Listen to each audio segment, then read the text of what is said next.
Most people think a bank robbery involves a mask, a weapon, and a getaway driver waiting in a running car. They think it's about adrenaline. They think it's about noise. But the biggest heist of 2024 didn't make a sound. It started on a Tuesday morning in Hong Kong, just a regular, humid day. A mid-level finance worker, let's call him Chen, was sitting at his desk, probably thinking about what he was going to have for lunch. Then, he gets an invite, a Zoom meeting. Now, we've all been there. You see the notification and you sigh. Another hour of your life you'll never get back, right? But this invite was different. It was from the chief financial officer, the guy who signs the checks, the man at the top of the food chain. Chen joins the call. He sees the CFO's face. He sees the faces of 3 other colleagues from the UK branch, people he's worked with for years. He hears their voices. He sees them blinking, adjusting their ties, drinking from their mug. The CFO looks stressed. He tells Chen there's a secret, high-priority transaction that needs to happen immediately. He's direct. He's authoritative. He's exactly who Chen expects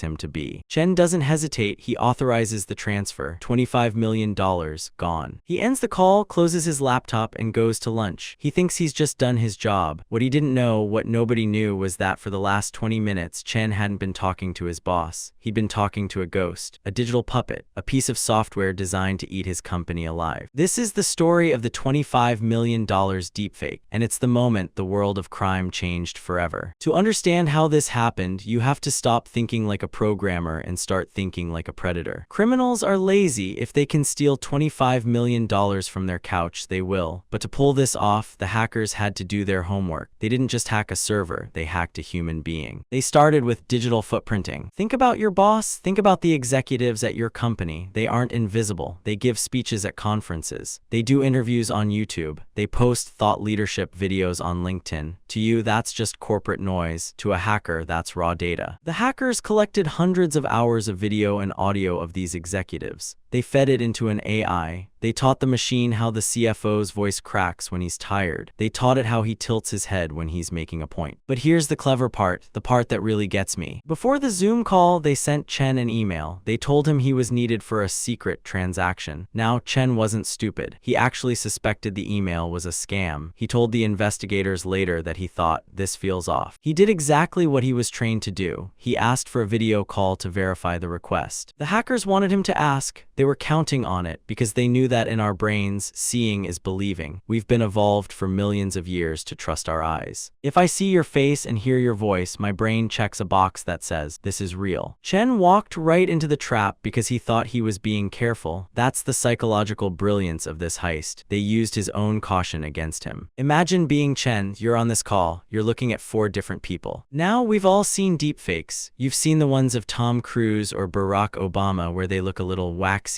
You think, I'd never fall for that. But you're thinking about a high-definition 4K YouTube video. You aren't thinking about a grainy Zoom call with bad office lighting and a slightly unstable internet connection. In that environment, the uncanny valley, that feeling that something is fake, disappears. The hackers use the lag to their advantage. A little bit of stutter, that's just the Hong Kong internet. A slight delay in the audio, that's just the distance between the UK and China. The executives on the call didn't just sit there, they interacted, they referenced real projects, they used real names. How? Because the hackers had already spent months inside the company's email servers. They knew the lingo, they knew who was working on what. They weren't just faking the faces, they were faking the entire corporate culture. The CFO tells Chen on the call, this is a sensitive matter, keep it quiet. That's the authority play. It's a classic move in social engineering. When someone in power tells you to do something secret, your brain stops asking why and starts asking how fast. Chen authorized 15 different transfers to 5 different bank accounts. He didn't just click a button, he did it 15 times.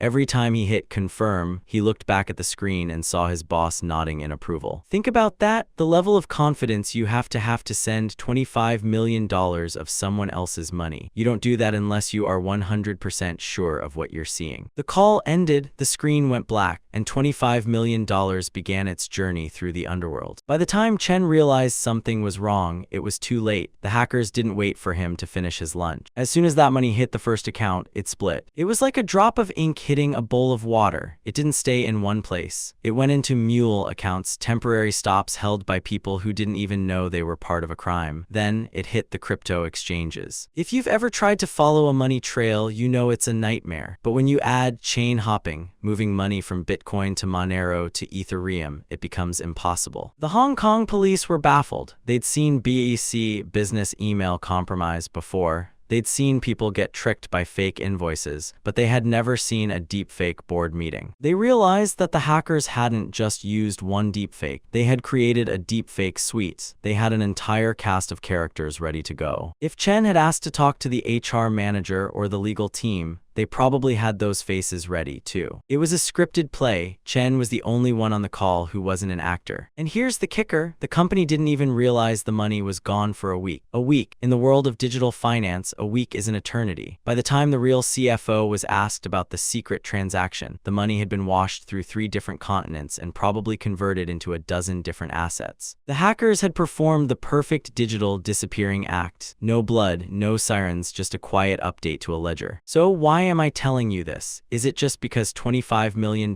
is a big number? No, I'm telling you this because we are entering an era where we can no longer trust our senses. For the last century, if you had a video of someone saying something, that was the truth. It was evidence. It was ironclad. Now, video is just another file that can be edited. This heist in Hong Kong was the proof of concept. It showed every criminal organization on the planet that you don't need a hacker who can break through a firewall. You just need a hacker who can fake a face. The technology they used is available to you right now. You can go online today and find software that will let you swap your face with a celebrity in real time. It's fun when it's a meme. It's a weapon when it's a $25 million wire transfer. The scariest part isn't the money. The company will probably survive the loss. The scariest part is the trust hack. From now on, every time you're on a video call, every time you see a clip of a politician, every time you get a FaceTime from a family member asking for help, a tiny part of your brain is going to ask, is that actually them? We are losing the ability to verify reality, and in that confusion, the criminals are going to feast. Chen was just the first, he won't be the last. The world of robberies used to be about who had the biggest gun. Now, it's about who has the best algorithm. If you work in finance, if you own a business, or if you just have a bank account, you need to understand that the video verification you've been relying on is dead. It's a relic of a simpler time. The Hong Kong police are now telling companies to use code words, like a secret handshake from the 1920s. We've gone so far into the future that we're forced to go back to the past just to stay safe. If you found this breakdown interesting or terrifying, do me a favor. Hit the subscribe button. I spend my days digging into the dark corners of the internet to find the heists that the mainstream media doesn't have the time to explain. And if you think a digital ghost story is wild, you need to see my next video. It's about the time a man robbed a bank using nothing but a bucket of water. I'm not joking. Click here to watch it, stay safe, and remember, don't believe everything you see.